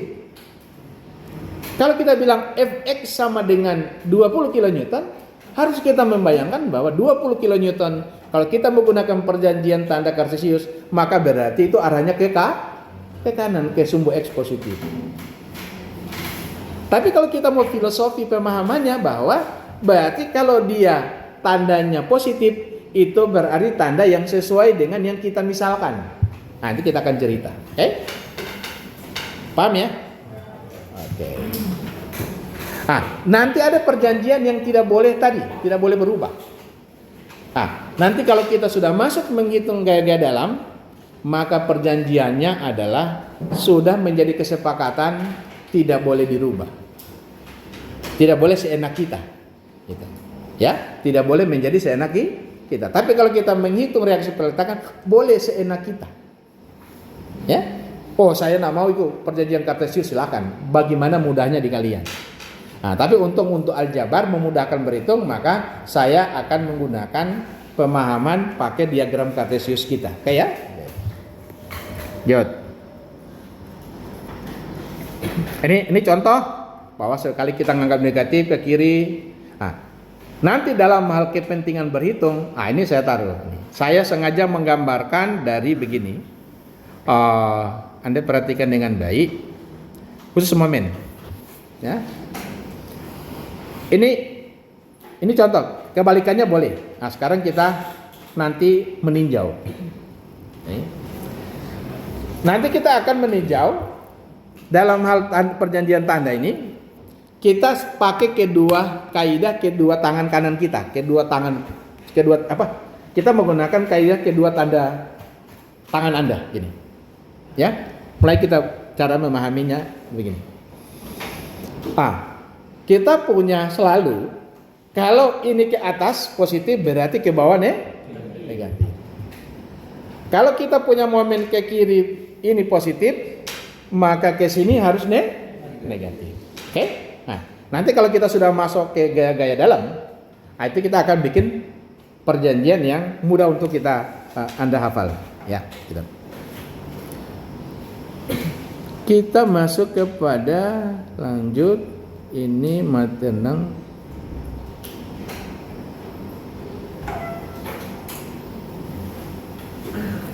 Ini sudah, nanti kita akan masuk ke gaya dalam ya. Saya belum bahas yang ini ya. Kita belum bahas yang ini. Nanti kita bahas setelah kita menghitung reaksi peletakan. Kita bahas yang ini. Oke, saya kira itu kita langsung masuk ke contoh ya. Ini masuk ke menghitung reaksi peletakan. Jadi reaksi peletakan atau tumpuan. Ya.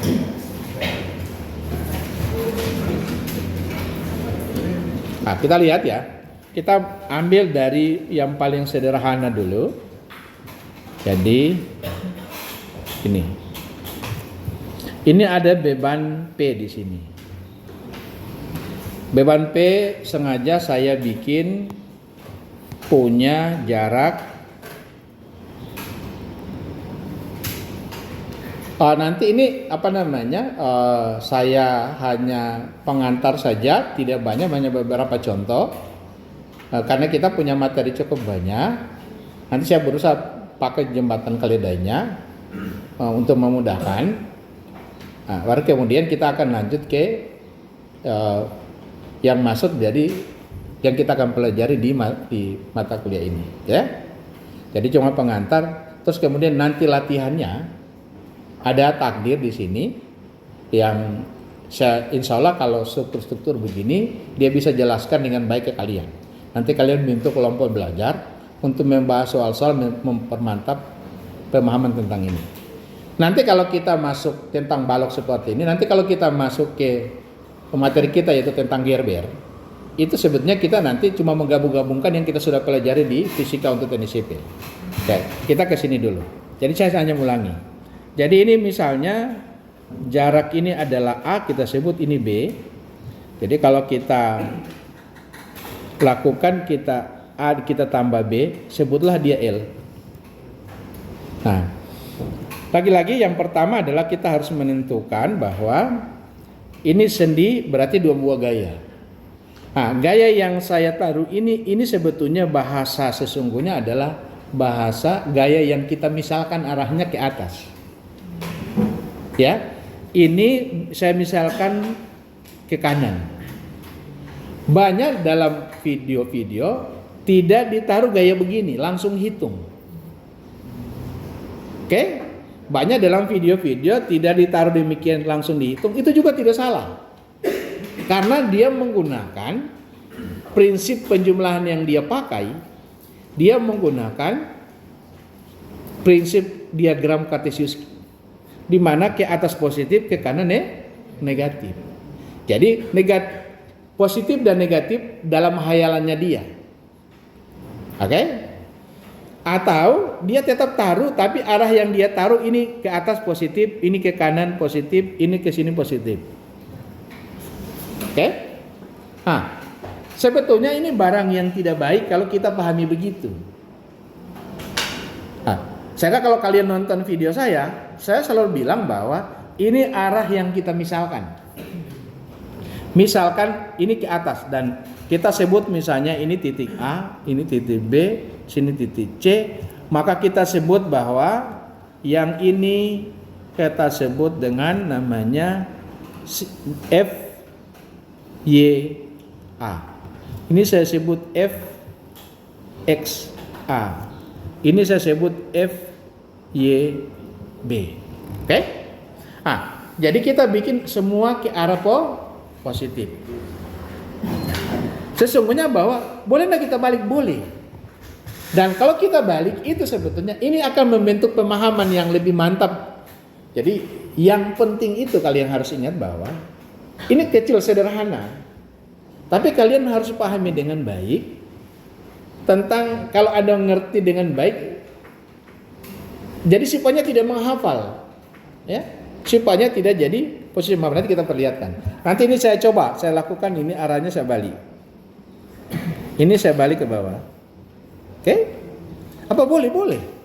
Kan misalkan. Gitu ya. Oke. Sekarang kita mulai. Kita punya 3 persamaan dasar keseimbangan. Ini kita punya 3 variabel. Ya. 3 variabel X, YA, FA, FXA, FYA dan FYB. Kita punya persamaan kita ada 3, yakni sigma vertikal sama dengan 0, sigma horizontal sama dengan 0, atau sigma momen sama dengan 0. Kita punya 3. Jadi ini ada 1, 2, 3. Artinya kalau kita 3 variabel, kita punya 3 persamaan, clear ya? Bisa kita pecahkan. Nah, kita mulai. Lihat soal seperti ini kita lakukan. Terus saya langsung ambil contoh. Ini saya ambil aja dulu. Saya miringkan aja ya supaya ada ini. Ini soal ini saya miringkan. Soalnya saya miringkan gini. Ini P dengan sudut di sini. Saya lakukan perbandingan sudutnya 3 dengan 4. Ya? Misalnya demikian. Nah, jadi kita lagi-lagi kalau kita punya soal seperti demikian, ini contoh ya. Nah, ketika kita punya soal seperti demikian, ini, maka kalau kita selesaikan, beban seperti demikian, kalau yang miring begini, maka beban itu harus kita proyeksi dulu. Sebaiknya kita proyeksi. Boleh enggak kita tidak proyeksi? Boleh. Nah, tapi untuk memudahkan ini harus kita proyeksi. Nah, Cara memproyeksinya sebenar cara memproyeksinya. Ya. Gini. Jangan ini misalnya gaya kita begini. Proyeksinya harus begini. Karena titik tangkap gayanya di sini. Jadi bukan proyeksinya begini. Kita gambar bukan. Ya, beda ya. Bukan begitu. Nah, kalau misalnya saya balik gambarnya yang lain, lakukan. Ini saya gambarnya begini, gayanya di sini. Nah, jadi kalau kita mau gambar proyeksinya, yang benar adalah ini ke sini, ini ke sini. Mengapa? Karena titik gayanya di situ. Bukan di ujung sini, karena ini balok seperti ada gaya menggantung. Oke? Maka kalau kita proyeksi gambarnya begini, ini proyeksi yang benar ya. Jangan digambar begini proyeksinya. Yang begini jangan digambar begini. Oke? Ya, keliru ya. Ya, bisa ya. Oke. Jadi kalau kita proyeksi kayak yang benar. Maka ini kalau kita proyeksi menjadi ini cukup. Ini adalah saya sebut PY. Ini sebut PX. Oke? Clear ya? Nah, karena 3 berbanding 4, maka bayangan kalian harus adalah ini seperti segitiga gini, ini 3, ini 4. Berarti yang ini 5 ya. 3 pangkat 2 tambah 4 pangkat 2 karena ini siku-siku. Dicabut akar dapat 5. Maka kalau kita PY itu sudutnya ini berarti alfa. Kalau kita bilang PY sama dengan kita punya P kali, kalau P kali sinus atau cos, jangan menghafal ya. Jadi kalau kita proyeksi ini sudutnya, yang ini sudutnya, ini adalah sudutnya, berarti kalau PY berarti adalah yang di depan sudut itu berarti sinus. Jadi kita kali dengan ini sinus alfa, disebutlah ini alfa. PY, PX sama dengan P kali sinus kali cos, bukan sinus. Kali, jadi dia di bawah sudut, di bawah ini, sudut ini, di bawah sudut ini, maka ini dari cos alfa. Nah, kalau kita cerita sin alfa sama dengan apa? Kalau dia depan berbanding dengan miring, berarti 3 berbanding 5. Kalau kita bilang cos alfa sama dengan yang di bawah berbanding miring, jadi 4/5. Oke? Nah, sisi miringnya clear. Nah, berarti kalau kita ini PY kita sudah tahu, jadi PY sama dengan PY kita sama dengan adalah ini menjadi 3/5 P. Ini sama dengan 4/5 P. Oke? Nah, kalian juga harus punya kesadaran.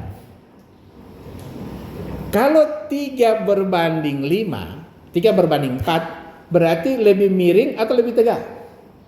Ini 3, ini 4, berarti lebih miring ya? Ya, lebih miring. Logika harus muncul di kalian bahwa berarti kalau kita dalam bentuk angka, gaya ke sini lebih besar daripada gaya ke bawah. Karena dia lebih miring. Supaya kita sadar dalam berhitung. Nah, kalau kalian tidak sadar, pakai tiba-tiba dapat yang satu, dapat yang miring ini dapat 4, yang tegak dapat 5. Kalian tetap jalan terus. Itu artinya kalian tidak sadar. Ya? Nah, jadi kalau dia 4 berbanding 3 berarti lebih tegak. Berarti vertikal akan lebih besar daripada horizontal. Tapi kalau dia 45 derajat berarti horizontal sama vertikal sama. Oke. Jadi dalam berhitung harus punya kesadaran begitu. Sekarang kita mulai. Oke, ini kita mau hitung. Mulai dari sigma, lakukan sigma horizontal. Sigma fx sama dengan 0. Semua gaya yang arah x kita jumlahkan. Jadi kita mulai lihat. Caranya jangan lompat-lompat. Fx A dari kiri ke kanan ada fxa. Oke? Terus dapat px, px-nya ke kiri. Sekarang ke kanan kita anggap positif. Maka ke kiri anggap negatif. Jadi kiri ini px. Habis masih ada? Tidak ada, sama dengan 0. Maka kita bisa Fxa sama dengan Px. Apa itu Px? Sama dengan 4/5P. Dah, clear. Oke? Bisa? Bisa, mudah. Anda coba lihat, kita boleh balik. Kalau begitu kita menganggap ini F, saya pakai warna lain. Saya mau gini, min Fxa. Boleh. Kemudian, berarti kalau ke kanan kita anggap negatif, berarti ke kiri positif, berarti tambah Px sama dengan 0. Maka berarti Fxa sama dengan Px atau sama dengan 4/5P. Nggak masalah. Tapi ada hal yang harus kalian pahami dengan lebih baik di sini. Kalau kita bikin demikian, kita dapat hasil ini positif. Ini positif. Oke?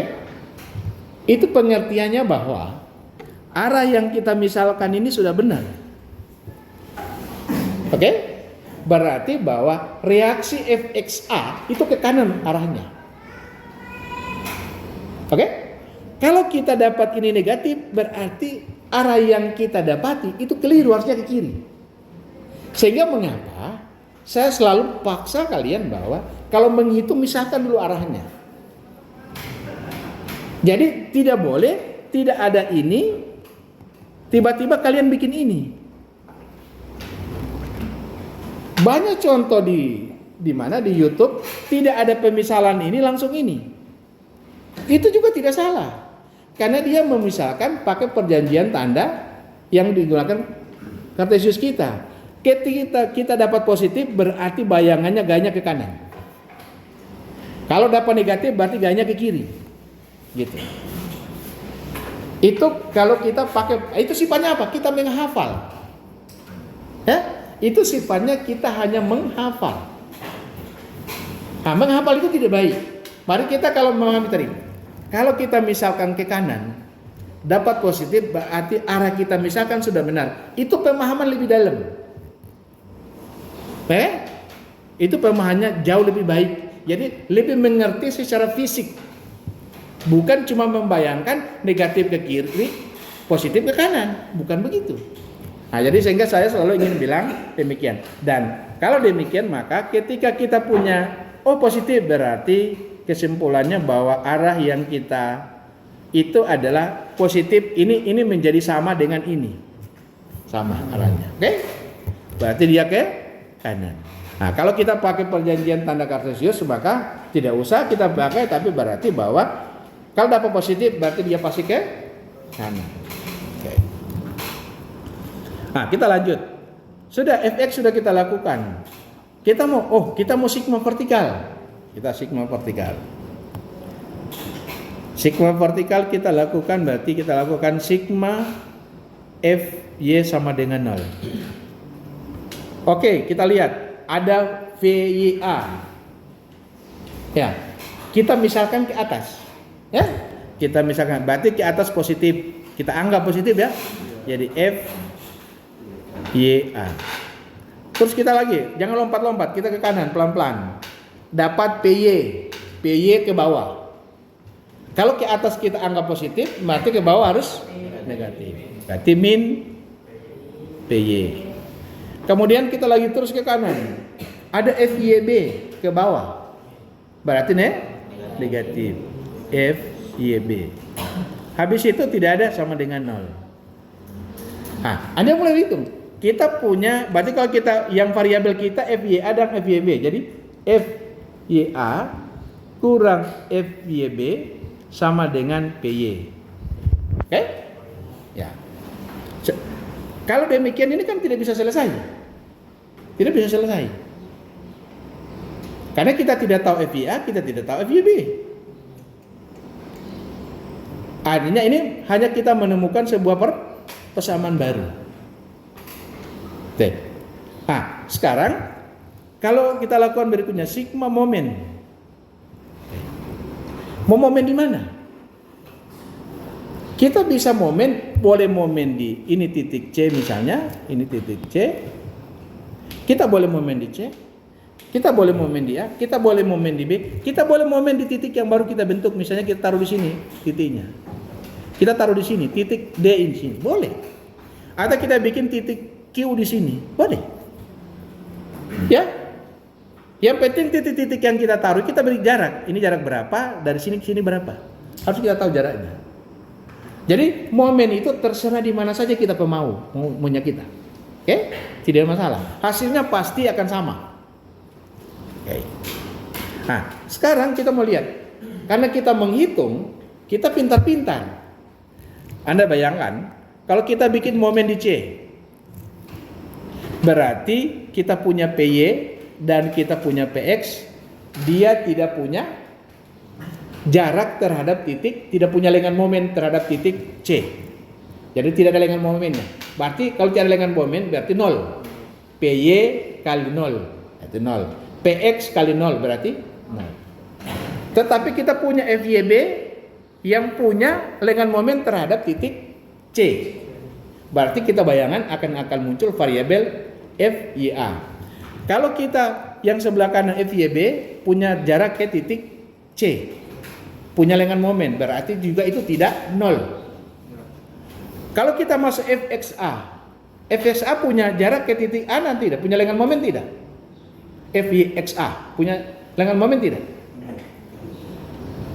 Yang lain punya tidak? Punya. Nah, kalau kita cerita lengan momen berarti adalah apa? Jarak itu jarak yang tegak lurus gaya dengan titik pusat momen.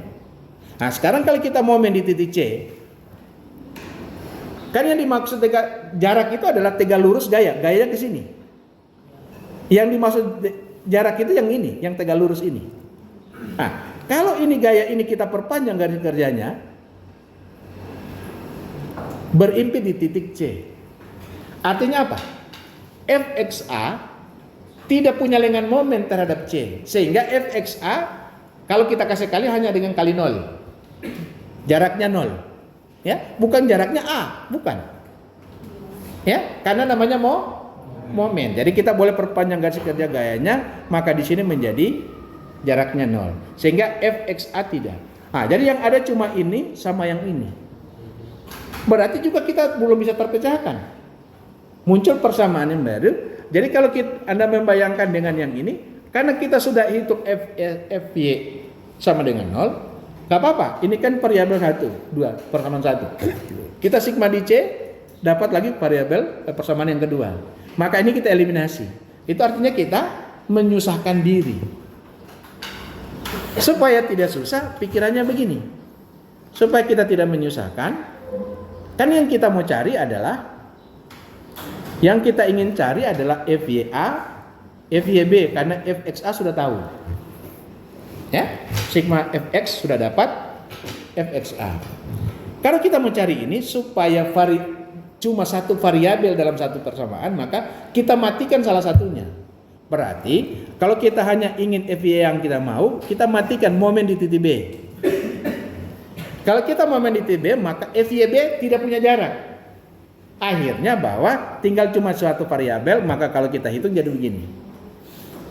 Jadi kita sigma momen di B.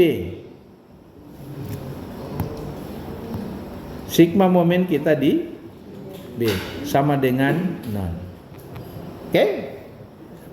Jadinya bahwa mulai FXA itu kan kita momen di sini. FXA ada jarak nggak? Punya lengan momen nggak? Tidak ada. Kalau kita perpanjang berimpit dengan titik titik B, titik B ya. Kita momen di B ya. Jadi FXA. Yang ada FY gitu.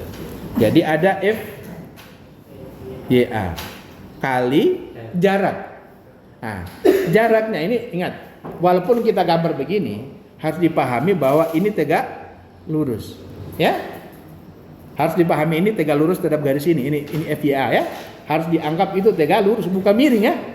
Lagi ya. Harus dianggap ini tegak lurus. Oke. Sekarang kita mau ambil jarak apa? A tambah B. A tambah B adalah, jadi kita tulis barat FX FYA kali L. Sudah. Ini putar kanan. Nah, putar kanan kita anggap positif. Oke. Ya, boleh. Nah, kemudian masuk. Lanjut jalan PY. PY juga ini kita proyeksi ini menjadi tegak lurus ini ya, tegak lurus. Ya, tegak lurus. Jadi ini tegak lurus, ini tegak lurus, ya. Jadi PY kalau kita mau main di B jaraknya apa? B. Jadi menjadi PY, jadi PY dikali jarak ke titik B karena kita mau main di B. Berarti jaraknya apa? B. Maka kalau kita hitung menjadi di sini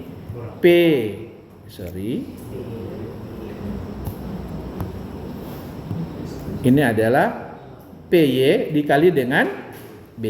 Oke? Nah, sekarang perhatikan. Kalau kita momen di B, ini putar kanan. Ini kan putar kanan berarti tak? Kita anggap positif. Sekarang berarti gaya ke sini putar kanan atau putar kiri? Putar kiri ya, karena kita momen di sini. Berarti kalau kanan kita bilang positif, berarti putar kiri negatif. Maka tandanya harus di sini negatif. Kemudian kita lihat apa gaya lagi PX. Apa PX punya lenggan momen? Tidak ada. Punya lenggan momen tidak?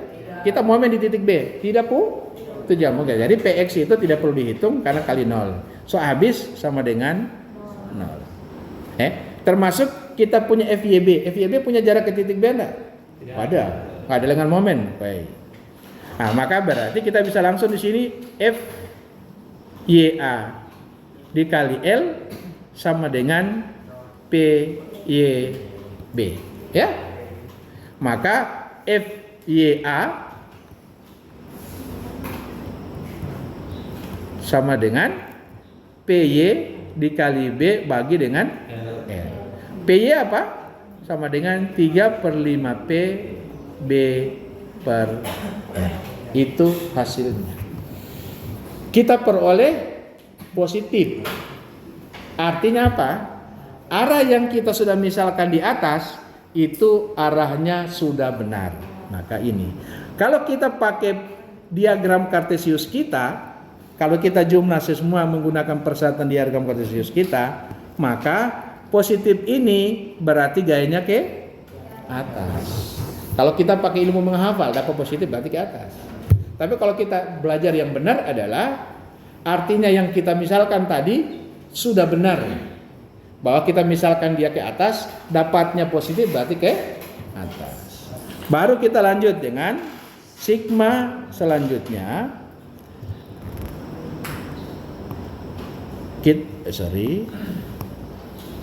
Selanjutnya kita masuk sigma. Saya mau sigma momen. Sebetulnya ini sudah selesai kita secara matematik kita sudah karena kita punya persamaan yang kita peroleh yang ini persamaan 1. Oke? Maka kalau ini kita substitusi ke sini, oke? Hasilnya kita bisa langsung cara kita substitusi, oke? Kita substitusi saja F YA kurang F YB itu sama dengan PY. Nah, kalau ini kita sub FYA menjadi 3/5 PB per L kurang FYB sama dengan PY. Nah, kalau kita rubah menjadi min FYB sama dengan PY kurang 3/5 PB per L. PY kita berapa? Adalah 3/5 P. Oke. Nah, kurang ini 3/5 P. Ini supaya enak saya tulis 3/5 P B per L. Nah, maka kalau kita ini negatif supaya jadi positif jadi FYB sama dengan min 3/5 P tambah 3/5 P dikali B per L. Oke. Nah, PB kita bisa rubah menjadi secara matematik mudah min 3/5 kita boleh menjadi P dikali dengan L per L tambah 3/5 P kali B per L. Nah, kalau kita tulis dalam 3/5 kita keluarkan, 3/5 kita keluarkan, jadi 3/5 P kita keluarkan menjadi dalam kurung, oke? Menjadi min L per L ditambah dengan B per L, oke? Atau kalau kita tulis menjadi 3/5 P dalam kurung per L ini jadi min L tambah B. Nah, kita tahu bahwa kita punya kalau L kurang B itu sama dengan A. Karena A tambah B sama dengan L. Nah, ini jadinya kita kalikan negatif jadi min 3/5 P. Ini jadi positif kurang B per L. Maka kita dapat berarti min 3/5 P dikali A bagi L. Dapat negatif. Kalau secara aljabar pakai diagram kartesius kita bahwa kita bilang karena dapat negatif pasti arahnya ke bawah. Bukan kalau kita bikin begini ini keliru. Ya? Kalau dipahami berarti kalau negatif berarti ke bawah, keliru. Karena di atas sana kita bikin pemisalan arah gayanya ke bawah. Oke? Nah, kalau kita dapat negatif ini pengertiannya adalah berarti arah yang kita misalkan itu keliru. Nah, kita misalkan ke bawah. Jadi yang benar ini harusnya ke atas. Paham? Ini prinsip ini sepele tapi dalam pengertiannya. Oke. Nah, kalau tadi kalian pakai pemisalan semuanya menggunakan kartesius, diagram kartesius. Berarti FYB kita kasih ke atas. FYB kita buat ke atas. Pasti didapat hasil ini positif. Oke? Nah, kemudian ini jangan cuma belajar berhitung, tapi logika harus jalan. Ya? Logika kita harus jalan. Oke? Nah, logikanya apa jalan? Anda mulai membayangkan. Kalau ada dia tertumpu di sini, beban di sini ke bawah. Mungkinkah ini gaya ini ke atas dan di sini ke bawah? Tidak mungkin, pasti dua-duanya ke atas. Ya? Pasti dua-duanya ke atas. Nah, harusnya logika itu yang muncul di kalian. Kalau kalian punya pengetahuan itu, kalau kita misalkan ini ke atas, bayangannya apa? Pasti hasilnya positif. Kalau dapat negatif, berarti hasilnya salah. Berarti ada yang salah dijumlahkan. Itu yang harus Anda punya. Oke? Nah. Oke, sampai sini ada mau tanya? Saya ingin membuat jembatan keledainya supaya kita mudah untuk mengingat. Saya minta untuk dihafal. Untuk hal-hal tertentu ini kita minta untuk Anda tolong ini dihafal saja. Jadi kalau kita punya peletakan seperti ini, ada beban terpusat P, kemudian dia punya jarak di sini. Ini adalah A, ini B, di mana L sama dengan A tambah B. Maka kita tahu pasti bahwa reaksi di sini pasti ke atas ini F. Kalau ini titik A, ini titik B, ini FYA. Di sini pasti ke atas FYB, ya pasti ke atas ya? Ya. Maka kita berdasarkan sigma momen sama dengan 0, itu kita akan peroleh ini pasti nilainya adalah P dikali B dibagi L, dan ini akan didapat P dikali A bagi L. Ya. Kemudian yang nanti yang ini FXA itu pasti 0 karena tidak ada gaya horizontal. Nah, yang saya ingin kalian hafal yang ini. Oke, hafal ini. Ya, nanti kalau miring itu kasusnya berarti kita mudah. Langsung saja kalau dia ada miring, langsung gaya yang ini berapa pasti sama dengan FXA. Oke, bisa ya? Karena saya mau menjembatani ini supaya kita secepatnya selesai. Nanti untuk menghitung reaksi-reaksi peletakan itu kalian wajib nonton video saya di YouTube. Silakan nonton yang untuk hitung reaksi peletakan gitu. Termasuk nanti hitung momennya. Oke. Nah, jadi Ini yang saya minta untuk dihafal oleh kalian ya. Ya Pak. Jadi cara menghafalnya mudah. Cara menghafalnya mudah. Jadi kalau misalnya begini, berarti reaksi di sini sama dengan itu kali jarak dibagi jarak antar bentang, ya, antar peletakan maksudnya, antar peletakan. Jadi PB per L. Kalau di sini jadi PA per L. Jadi hafallah ini, ya. Nanti ini akan kita pakai untuk menghitung semuanya. Mudah, bisa ya? Itu satu. Oke, terus yang kedua. Tapi saya minta Anda nonton, ya, nonton video saya ya.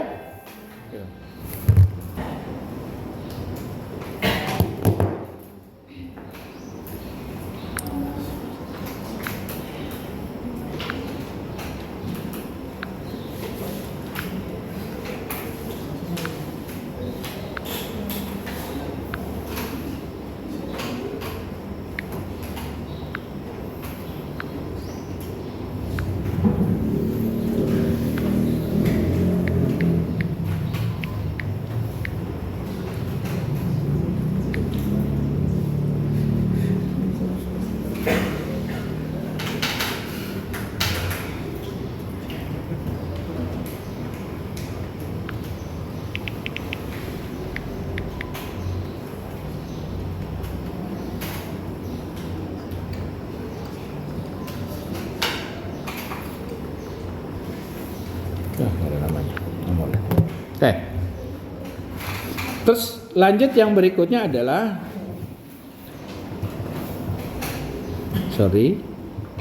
ini tolong yang saya ini kata-kata kunci ini tolong dihafal ya.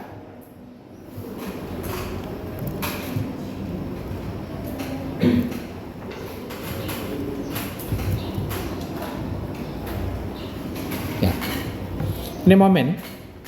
Sengaja momen ini saya tidak tahu jaraknya. Sengaja momennya saya tidak perlu taruh jaraknya. Ya, di mana letaknya?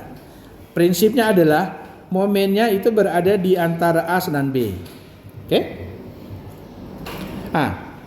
Kalau momen putar kanan, pertanyaan saya, gaya di titik A harusnya kemana? Ke atas atau ke bawah? Ini ke atas. Oke. Sekarang di B kemana? Ke bawah. Jadi bagaimana dia?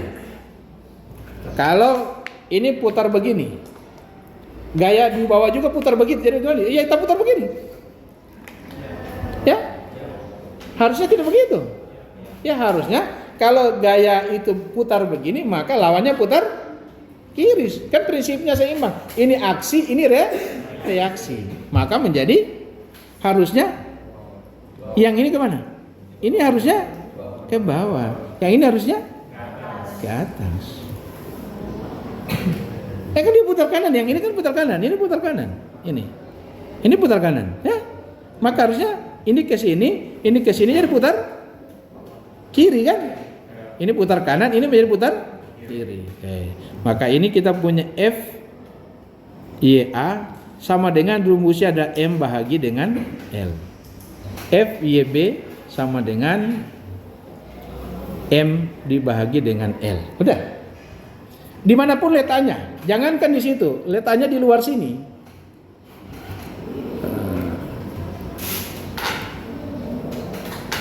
Misalnya letaknya di luar sini, nggak masalah. Tetap M dibagi jarak antar peletakan. Oke? Tidak ada masalah dimanapun letaknya. Oke, sudah. Terus yang terakhir, kalau dia peletakan kita adalah yang terakhir,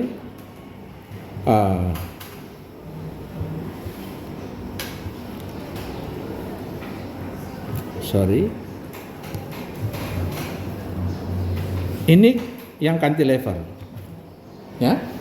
Cantilever bebannya dimanapun, misalnya saya taruh di sini, ini bebannya P, ya.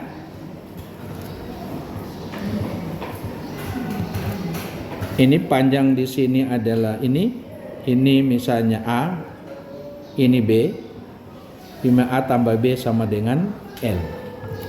Maka ketika kita punya ini demikian, reaksi di sini kemana? Ke atas atau ke bawah? Ini P ke bawah. Reaksi sini kemana? Harusnya ke atas. Berapa besarnya? Ini F Y A. Berapa besarnya? Sebesar P. Mudah ya? Besar P. Nah, kemudian kita kalau ini sekarang kita punya momen di sini. Kita punya momen. Momennya putar kiri atau putar kanan? Momennya putar kiri atau putar kanan? Harusnya putar kiri karena ini putar ke kanan. Kita momen di sini ini MA. Besarnya sama dengan P kali jarak ke titik peletakan. Ke titik kita momen MA ke titik A. Jadi P A. Udah. Clear ya? Kalau kita punya ini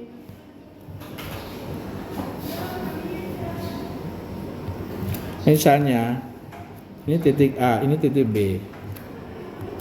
Ini ada momen di sini. M. Maka kita punya reaksi peletakan di sini. Ini siapa yang tahu berapa FYA?